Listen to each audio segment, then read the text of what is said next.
Moi, mä oon Star Like Thee ja tänään mä ajattelin tehdä banaanileipää.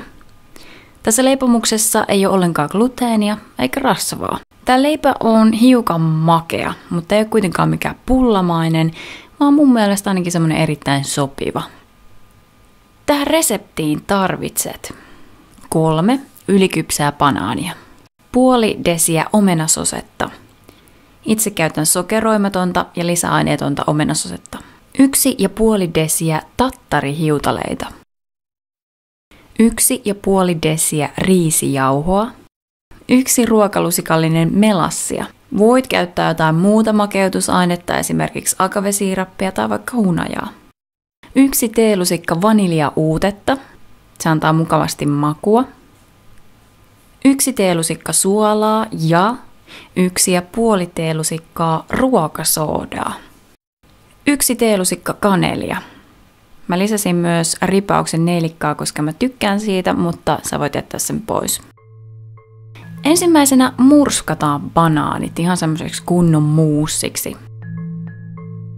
Sen jälkeen lisätään omenasose, vaniljauute ja melassi. Itse käytän melassia, koska siinä on paljon rautaa, joten se sopii kaikille ihmisille totta kai, mutta erityisesti urheileville ihmisille. Sekoitetaan ainekset yhteen. Se näyttää tässä vaiheessa vielä vähän epäilyttävältä, mutta mä lupaan, että se maistuu ihanaiselta. Kun kaikki ainekset on hyvin sekoitettu, lisätään riisijauho. Sekoita.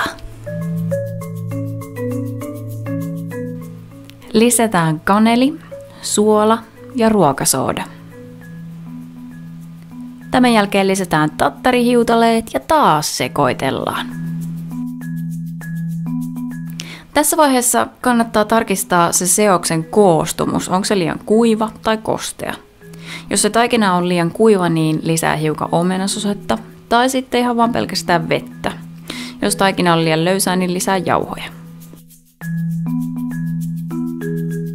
Seuraavaksi lisätään taikina vuokaan. Mä käytän itse tässä leivinpaperia, jotta mä saan helpommin sen leivän irti siitä vuosta.